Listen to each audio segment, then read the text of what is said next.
오늘은 투표지 분류기 전자개표기에 대해서 말씀을 좀 드리겠습니다. 이틀 전에 어느 패친께서 저에게 2017년 8월 중앙선관위가 새로운 투표지 분류기, 즉 전자개표기를 제작하기 위해서 제안 요청서를 만들었습니다. 그 내용을 이제 저에게 보내주셨는데 제가 그것을 보고 깜짝 놀랐습니다.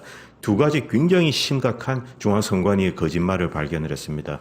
굉장히 중요한 내용입니다. 자, 제목은 이렇게 시작하겠습니다. 선관위는 전자개표기에 QR코드 리더기를 요청을 했습니다. 그리고 분류기 내부에 FPGA 칩, 자, 득표 조작에 이용되었을 것으로 추정되는 굉장히 중요한 반도체입니다. FPGA 칩을 은밀히 심었습니다. 선관위의 심각한 거짓말 두 개가 드러났습니다. 자, 이것이 그 문서입니다. 제가 이 문서를 이 방송 밑에 보면 댓글에 제일 위에 있는 핀 댓글에 이것을 올리겠습니다. 그래서 링크를 클릭하시면 이 문서를 다운받을 수 있습니다. 그래서 이 전문가분들이 컴퓨터 공학의 지식이 있는 전문가분들이 이 문서를 다운받아서 좀 더 정교한 분석을 하셔서 방송으로 만들어서 일반 국민들에게 많이 알려주시기 바랍니다. 자, 문서 내용은 이렇게 시작합니다.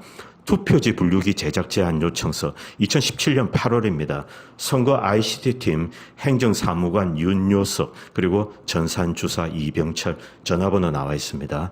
제가 오늘 시간이 많이 없어서 급하게 만들었는데요. 조금 이해해 주시고 중요한 내용만 올리도록 하겠습니다. 자세한 것은 문서를 직접 보시기 바랍니다. 자, 사업 범위, 제안 요청 사항. 자, 어떤 것을 선관위는 제안 요청했을까? 그것이 굉장히 중요합니다. 자, 이 제안이 있기 전, 즉 2017년 8월 이전에 사용되었던 투표지 분류기는 미루 시스템 겁니다. CPU는 이 미루, SoC, ARM 926 EJS인데요. 쭉 나갔는데 이것은 ARM 라이센스를 받은 이 범용 인베디드 이제 CPU를 가져와서 거기에다 이 미루 시스템 로고를 붙인 것 같습니다. 특별히 중요한 것은 아닙니다. 그리고 메모리가 있고 이미지 센서 및 해상도, 300 DPI 광학 해상도고요. 호퍼 분류 속도, 분류 후보자 순, 투표지 지질. 자, 중요합니다. 이것이. 평활도, 복원력 등이 우수한 특수용지인데 여기서 말하는 복원력은 탄력이 있는 겁니다. 이제 구겨짐에 저항을 하는 거지 접은 게 바로 펼쳐지고 그런 것은 아닙니다. 어쨌든 이런 복원력이 우수한 특수용지입니다. 그리고 적재함수, 그리고 통신 방식은 USB 2.0 하이스피드. 자, 이것이 이제 전체 사양인데요. 위에 보시면은 기본적인 사양이 있고 이미지 제어부입니다. 이미지 제어부는 운영용 PC, 노트북을 의미하는 겁니다. 이 CPU, i5, 그 다음에 RAM, HDD, 운영 체제 쭉 나와 있고요. 그 다음에 중요한 부분입니다. 장비 제어부. 장비 제어부는 이제 투표지 분류기 내부입니다. CPU는 아까 말씀드렸듯이 미루 시스템 ARM이고 메모리 그리고 외부 인터페이스는 USB 2.0 그리고 LCD 부분이 있고요. 그리고 스태커부, 적재하는 거죠. 투표지 이제 적재됐는데, 그 다음에 이미지 센서부. 이 부분 역시 투표지 분류기 내부에 들어있는 겁니다. 300 DPI 해상도로 이제 고속 광학 스캐너를 의미하는 겁니다. 그리고 장치부 인터페이스는 이미지 전송, 장비 제어 명령, 스태커 제어, USB 2.0으로 되어 있습니다. 자, 이것은 노트북과 이제 이미 투표지 분류기를 연결하는 겁니다. 투표지 분류기에서 이 고속 스캐너가 이미지를 이제 스캐닝하면은 그것을 이 노트북으로 보내게 됩니다. 그 이미지 전송을 의미하는 겁니다. 이것은 2017년도 8월 이전에 사용되었던 투표지 분류기입니다. 이 이전만 해도 대규모의 부정은 없었다고 이제 그렇게 추정이 되고 있습니다. 물론 문재인이 대통령 될 때 부정이 있었다 없었다 말은 많습니다만 대규모의 부정이 일어났던 걸로 추정되는 것은 2018년도 지방선거 때부터로 추정되고 있습니다. 자, 투표지 분류기 구성을 다시 보도록 하겠습니다. 분류장치, 이제 투표기죠. 그리고 제어장치는 노트북입니다. 그리고 앱슨 프린터가 따로 있었지 않습니까? 그리고 운용 프로그램, 운용 소프트웨어를 의미하는 겁니다. 그리고 주변 장치, 이렇게 구성이 되어 있습니다. 분류장치는 사실 특별한 것이 없습니다. 우리가 일반적으로 생각했던 그 내용입니다. 그런데 여기서 굉장히 중요한 것이 있습니다. 제일 밑에 오시면은 투표지의 바코드 판독으로 선거구 및 위원회별로 분류 적재를 해라. 자, 바코드가 뭡니까? 2차원 바코드. QR코드를 의미하는 겁니다. QR코드 판독을 투표지 분류기에서 해라는 겁니다. 즉 지금까지 선관위는 QR코드 리더기가 없다라고 했습니다. 그러나 여기 보시면은 구체적으로 바코드 판독기를 달아줄 것을 요청하고 있습니다. 제어장치로 돌아오겠습니다. 제어장치는 노트북을 의미합니다. 투표지 분류기의 고속 이미지 처리 및 제어, 안정적 운영에 필요한 CPU 및 메모리 등 성능 이런 것이 나와 있고요. 그리고 밑에서 두 번째 보시면은 일단 통신 기능은 제거해 달라고 요청했습니다. 이것은 중앙선관위가 계속 이야기했던 거고요. 저는 이것이 거짓말이라고 생각합니다. 자, 장치 연결 포트, USB 포트를 의미하는 겁니다. 이것 이외에는 유무선 랜카드나 블루투스 등 외부와 통신할 수 있는 기능을 제거할 것을 요청을 했습니다. 자, 이 부분이 지금 계속 문제가 되고 있습니다. 그리고 운영 프로그램으로 돌아오겠습니다. 밑에 보시면은 투표지 분류기 제어 장치에 이제 노트북을 의미하는 겁니다. 드라이버 파일 및 운영 프로그램을 쉽게 설치할 수 있도록 설치용 셋업 파일을 제공해야 한다. 즉 응용 애플리케이션 소프트웨어를 이 설치용 파일로 만들어져서 간단하게 설치하고 또 이 언인스톨 할 수 있도록 그렇게 만들어 달라 이렇게 요구를 했습니다. 자, 투표지 분류기로 들어가겠습니다. 이제 전자개표기죠. 세 번째 게 굉장히 중요한데 특수 지질 용지 이외의 일반 용지도 분류 가능하도록 요청을 했습니다. 이건 무슨 소리입니까? 자, 2017년 8월 이전에 미루 시스템에서 만든 것은 특수 용지만 가능했습니다. 특수 용지도 가능했는데 2017년 이후에 새로 도입할 투표지 분류기에는 특수 지질 용지 이외에 일반 용지도 분류 가능하도록 해달라 이런 요청을 했습니다. 황당한 일입니다. 자, 퇴보되는 거죠. 무슨 뜻이냐면 여기서 우리가 자연스럽게 이거 중국에서 중국산 인쇄업체들이 대충 인쇄해서 들고 온 투표 용지를 분류하는 것 아니냐 이런 의심을 할 수가 있습니다. 어쨌든 이런 요청을 하고 있습니다. 그리고 운영 프로그램 개발에 관한 내용입니다. 투표지 이미지 자동 저장 관리 및 득표 결과 집계 조회 출력 이것을 가능하도록 하는 운영 프로그램을 개발해 달라는 것입니다. 이 부분이 사실 굉장히 심각한 겁니다. 자, 키르기즈스탄에서 대규모의 부정이 벌어졌습니다. 어떻게 되어 있냐 하면은 개표소에서 예전에는 개표하고 집계를 해서 이제 이 매표가 나왔습니다. 이렇게 썼습니다. 그런데 이것을 이 한국의 A웹에 들어가서 전산화를 했습니다.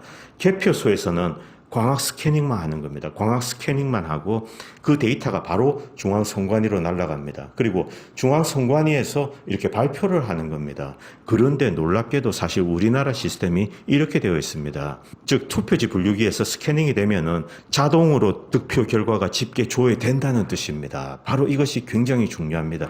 그동안 선관위가 국민들을 기만했던 게 국민들에게 이 전자 분류기를 사용하지만 사실상 수개표라고 이야기했습니다.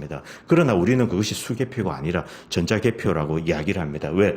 득표 결과 집계가 자동으로 조회가 되고 그것이 이제 일방적으로 우리도 내려오게 됩니다. 여러분 동영상 기억나십니까? 어느 이제 선거 사무원이 이 집계를 하려다가 보니까 문에 가니까 누가 벌써 붙여놨답니다.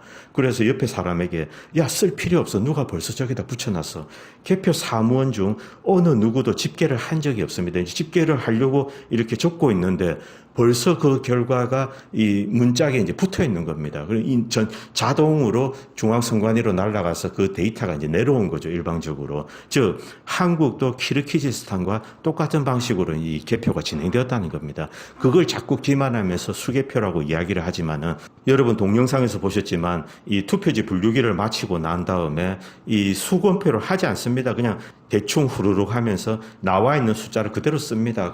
그렇게 집계를 하니까 투표지 분류기가 자동으로 집계한 거랑 데이터가 이제 거의 같거나 조금씩 오차가 있겠죠. 바로 이것이 핵심적인 내용입니다. 그리고 오늘의 하이라이트입니다. 투표지에 인쇄되어 있는 바코드, 위원회 선거, 선거구, 투표구, 일련 번호 정보 등 판독으로 위원회 선거, 선거구 등으로 동시에 각각 분류 적재할 수 있어야 한다. 바코드 1차원, 2차원. 2차원 바코드가 뭡니까? QR코드입니다. 바코드 판독 내용에 따라 제어 장치에서 이미지를 동시에 각각 저장, 조회하고 결과를 집계할 수 있어야 한다. 여기서 제어 장치는 노트북을 의미하는 겁니다. 노트북에서 바코드 판독 내용에 따라 이미지를 이 선거구, 투표구별로 이렇게 이제 이 분류를 하는 겁니다. 분류를 해서 저장을 하고 조회를 하고 결과를 집계하는 것입니다. 자, 여러분 그 쓰레기 소각장에서 찢어진 이 복제 투표용지를 발견한 거 여러분 아실 겁니다. 그때 미디어 A랑 바실리아 하면 된다니 그런 분들이 가가지고 가지고 그 쓰레기를 뒤져서 그것을 찾아냈죠. 그런데 중앙선관위에서 그 똑같은 복제 투표용지를 금세 찾아냈습니다. 어떻게 이것이 가능할까? QR코드만 있었는데 QR코드를 판독하면 그 QR코드가 이미 다 기록이 되어서 중앙선관위에 저장이 되어 있습니다. 그래서 중앙선관위는 그 QR코드에 매칭이 되는 정확하게 똑같은 투표용지를 찾아낸 것입니다. 여기서 우리가 알 수 있는 것은 투표지 분류기 안에 QR코드 리더기가 있다는 것입니다. 판독기가 있는 겁니다. 자, 제일 밑으로 오겠습니다. 중앙선관위 투표용지 발급기로 사전선거 투표소에서 말하는 겁니다. 투표용지 발급기로 투표용지에 인쇄한 바코드, 2차원 바코드입니다. 그것을 인식 가능해야 한다. 투표지 분류기가 전자개표기에는 QR코드 리더기가 있습니다. 바코드 이용 분류 집계. 투표지에 인쇄된 바코드를 이용하여 위원회 선거, 선거구별로 투표지를 분류, 적재, 집계할 수 있어야 하며 스캔된 투표지 이미지를 위원회 선거, 선거구, 투표구 단위로 후보자별 분류, 저장, 집계를 동시에 처리할 수 있어야 한다. 자, 중앙선관위는 바코드로 할 수 있는 것을 다 하고 있습니다. 자, 우리가 이렇게 추정할 수 있습니다. 처음에 이 주민등록증을 내고 QR코드로 우리에게 할당받습니다. 그러면 내 주민등록증에 내 주민등록번호에 매칭이 되는 QR코드는 내가 할당을 받습니다. 그 데이터가 이 매칭 데이터셋이 저장이 됩니다. 그리고 중앙선관위는 투표지 분류기에서 이 QR코드를 판독을 해서 일련번호 얼마가 누구를 찍었다는 정보를 가지고 있습니다. 나중에 주민등록번호와 이 일련번호를 매칭을 시켜서 누가 어느 후보에 찍었는지를 중앙선관위가 알 수 있게 된다는 뜻입니다. 자, 비밀투표 원칙에 어긋난 것입니다. 그리고 또 한 가지 중요한 것인데요. 자, 중앙선관위 제안서에는 CPU하고 메모리 이런 사양만 있습니다. 그런데 도대체 왜 이 자일링스에 FPGA 칩이 들어있을까? 자, 이것은 벤자민 윌커슨 박사가 발견하셨습니다. FPGA 칩은 Field Programmable Gate Array입니다. 프로그램이 가능한 비메모리 반도체의 일종으로 회로 변경이 불가능한 일반 반도체와는 달리 용도에 맞게 회로를 다시 새겨 넣을 수 있다. 사용자는 자신의 용도에 맞게 반도체 기능을 소프트웨어 프로그램을 하듯이 변형시킬 수 있다. 일반 반도체에 비해서 비싸다. 이런 내용이 나와 있습니다. 그런데 여기에 담겨져 있는 이 자일링스 칩은 그렇게 비싼 거는 아닙니다. 여기서 중요한 것은 왜 투표지 분류기에 FPGA 칩이 있을까? 자, 투표지 분류기가 처리하는 업무는 심플합니다. 그리고 스트레이트포워드합니다. 어떤 지역구의 후보자별로 이제 분류를 하면 됩니다. 광학 스캐너가 읽어서 기표 위치를 확인을 해서 분류만 하면 됩니다. 좀 어떻게 보면 단순할 수 있는데요. 물론 지역구가 달라질 때 세팅을 다르게 해야 되겠죠. 그러나 그것은 이 소프트웨어에서 처리하면 되는 부분입니다. 그런데 왜 FPGA 칩을 썼을까? 벤자민 윌커슨 박사는 이런 주장을 하고 계십니다. 투표지 분류기는 업무가 스트레이트포워드하기 때문에 아마 2017년도 8월 이전의 투표지 분류기에는 FPGA 칩이 없을 걸로 그렇게 추정합니다. 이것은 조사하면 나올 것으로 생각합니다. 자, 2017년도 8월 이후에 이 은밀하게, 자, 제안서에는 나와 있지 않지만 한틀 시스템이 은밀하게 FPGA 칩을 설치한 이유는 윌커슨 박사는 이렇게 설명하고 계십니다. 투표지 분류기 업무는 심플하기 때문에 그냥 인베디드 시스템으로 그렇게 처리를 하면 됩니다. 세팅하는 것은 소프트웨어가 알아서 하면 되고요.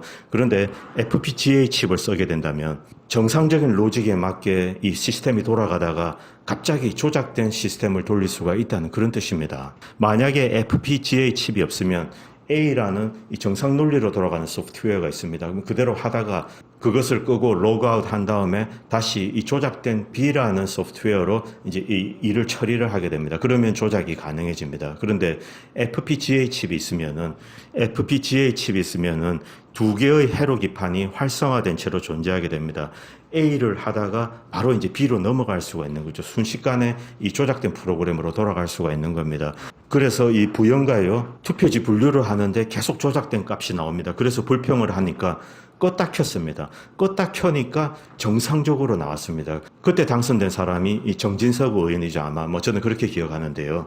투표지 분류기를 껐다 켜니까 이제 정상 소프트웨어만 가동이 되게 됩니다. 그래서 정진석 의원이 당선되었습니다. 그런데 투표지 분류기를 끄지 않고 가만히 내버려 둔다면 간단한 조작으로 A라는 소프트웨어에서 이제 B라는 소프트웨어로 조작된 소프트웨어로 넘어갈 수가 있는 겁니다. 그리고 순식간에 다시 돌아올 수가 있고요. 이것을 가능하게 하기 위해서 FPGA 칩을 썼다고 벤자민 윌커슨 박사는 주장하고 계십니다. 그리고 제어 부분을 담당하는 노트북에 무선 랜카드가 지금 계속 문제가 되고 있습니다. 자, 이것은 정상적으로 이 무선 랜카드가 달려 있는 것입니다. 이것이 노트북에 들어있는 이제 정상적인 서킷 보드인데요. 지문인식 센서가 있고 그리고 옆에 무선 랜카드가 있습니다. 그런데 선관위는 시연 선거용 노트북에서 지문인식 센서도 없고 그리고 랜카드도 없습니다. 그런데 미디어 A가 이제 굉장히 중요한 것을 발견을 했는데 서킷 보드가 이렇게 된 것은 나중에 이 노트북을 되팔아야 됩니다. 되팔 때 랜카드를 설치를 해야 되는데 납땜하기가 대단히 어렵다고 합니다. 특수한 장비가 필요한데요. 이 부분에 관해서는 저는 미디어 A 채널의 방송을 적극 추천합니다. 저 역시 선관위의 말을 믿지 않습니다. 상식적으로 말이 안 되는 거죠. 저 노트북을 랜카드랑 지문인식 센서를 떼고 샀습니다. 산 다음에 그것을 잠깐 사용하고 다시 되팔아야 됩니다. 가격이 180만 원, 무려 1800대에 달하는 노트북을 저기에다가 지문인식 센서하고 랜카드를 다시 붙여야 됩니다. 그런데 납땜이 대단히 힘든 구조로 되어 있다고 합니다. 특수한 장비가 필요한데요. 이것은 선관위가 우리를 속이기 위해서 저런 부품을, 탈착된 부품을 가져와서 시연한 것으로 저는 그렇게 추정하고 있습니다. 그리고 이 노트북 하나 뜯는 게 보통 일이 아닙니다. 거기에 인건비를 생각해 보십시오. 그러면은 대당 이제 그냥 몇만 원이 날아갈 텐데 1800대를 도대체 예산이 얼마나 소요되겠습니까? 그리고 저것이 탈착된 제품 번호는 존재하지 않는 것으로 나와 있습니다. 저는 이 부분에 관해서 미디어의 채널의 방송을 적극 추천합니다. 자, 여러분, 오늘 제가 시간이 없어서 핵심적인 두 가지만 정리를 하겠습니다. 첫 번째는 선관위는 제작 제한 요청서에 분명히 QR코드 리더기를 요청을 했습니다. 그리고 QR코드 리더기가 무엇을 인식하고 인식한 것을 어떻게 처리를 해야 되는지 그것에 관해서는 소프트웨어적인 작업이 필요합니다.